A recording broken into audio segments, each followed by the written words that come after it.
right. Good job. Comments? I loved it. Yeah, good. Yeah. Just involved. Entertaining. Yeah.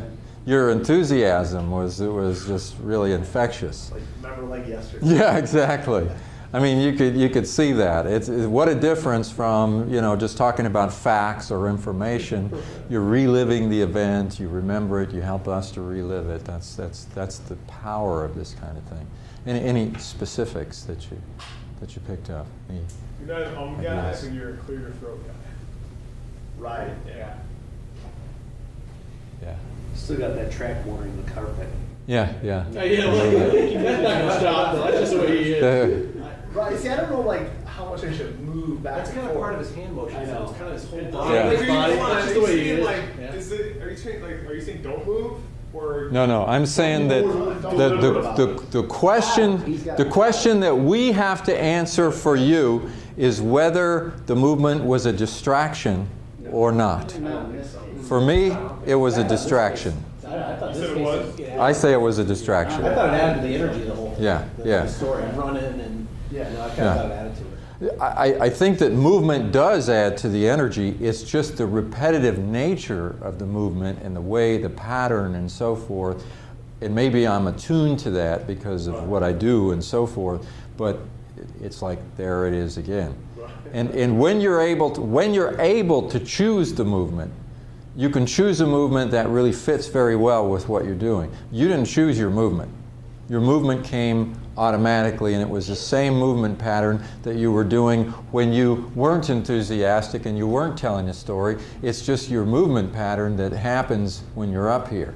And that's why I say you want to be able, there's two things have to happen. First of all, you have to unlearn the pattern, the unconscious pattern that's there. You have to learn how to have the same amount of enthusiasm without any movement at all of your feet so that you can get control of it. Then you can start working with, or at the same time, if you have something specific that you want to try to do to replace it, you can focus on that. But the problem is, it will be a distracting thing because regardless of what's going on, that movement is going to be there whether it's helpful or not. And this was, 4 minute, something like that, 4 or 5 minutes. When it's an hour or 30 minutes and that pattern keeps going, it becomes more and more of a detractor. And it was too good of a presentation to let anything detract from it. And the reality is you're not going to get up and give that presentation. You might take that story and figure out how to integrate that story into a business presentation, which might be 35 minutes long, and then it has that element that you can pull out of your head. You might not even plan it. You know, one of the great things about stories like that is if you can figure out how they integrate in and what it is, you can be in a situation where spontaneously you just pull that story out, but you have it in your repertoire of things that you can use. And it becomes very powerful.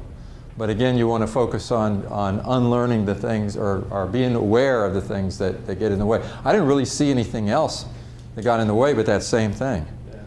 Yeah. But I mean, it was really great.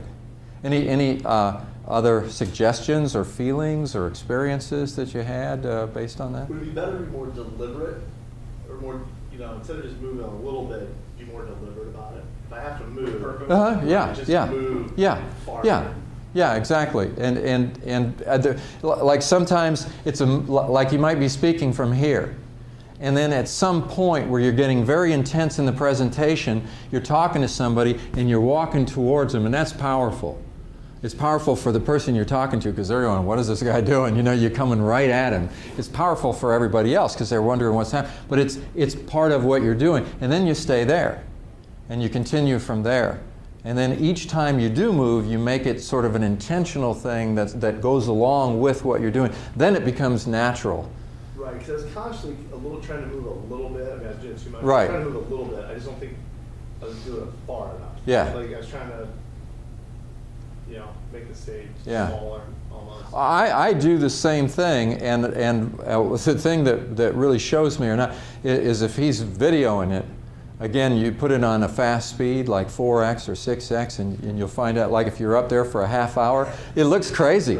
It's like, it's like you're wearing a hole in the carpet because you see the repetitive pattern. It's the same pattern over and over and over again, and that's what you want to avoid. If the pattern is there, or if the movement is there, but it's not a pattern like that, it's less distracting. But it's almost like I can predict where you're going to step next.